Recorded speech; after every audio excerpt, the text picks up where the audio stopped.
என் ஃப்ரெண்ட்ஸ்லாம் என் வீட்டுக்கு வந்து ஒரு 1½ வருஷம் இருக்குமா, அன்னைக்கு ஒரு நாள் கால் பேசிட்டு இருக்கும்போது, சரி ஓகே நம்ம எல்லாரும் எங்க வீட்ல மீட் பண்ணலான்னு சொல்லிட்டு பேசிட்டு இருந்தோம். பேசினதோட சரி, அதுக்கப்புறம் எல்லாருமே பிஸியா இருந்ததுனால அந்த பிளான் அப்படியே ஃப்ளாப் ஆயிடுச்சு. அப்புறம் ஒரு 1 மாசமா எங்களுக்கு இதே தான் வேல. இந்த வீக்கெண்ட் நீ ஃப்ரீயா? நீ ஃப்ரீயா? அப்படியே கேட்டு கேட்டு யாருமே ஃப்ரீயா இல்ல. அவங்க ஃப்ரீயா இருக்கும்போது நான் ஃப்ரீயா இல்ல. இப்படியே போயிட்டே இருந்தது. சரி ஓகே. எல்லாருமே சேர்ந்து மீட் பண்ணணும்னு நெனச்சா ஒண்ணுமே வேலைக்கு ஆவாது. யாரெல்லாம் ஃப்ரீயா இருக்காங்களோ அவங்க மட்டும் பார்க்கலான்னு சொல்லிட்டு, என் ஃப்ரெண்ட் ஹரிணி கிளம்பி என் வீட்டுக்கு வந்துட்டா. அவ வந்தோனே கொஞ்ச நேரம் ரெஸ்ட்லாம் எடுத்துட்டு, அதுக்கப்புறம் நாங்க அந்த கேம்ஸ்லாம் விளையாட ஆரம்பிச்சுட்டோம். அந்த வீடியோஸ்லாம் நான் ஆல்ரெடி போஸ்ட் பண்ணியிருப்பேன். நீங்க பார்த்திருப்பீங்க.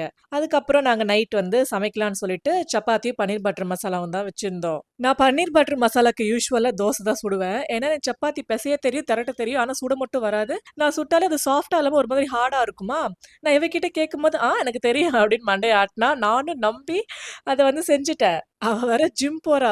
ஒரு சொட்டு எண்ணெய், பட்டர் ஊத்துனாலே கத்துறா.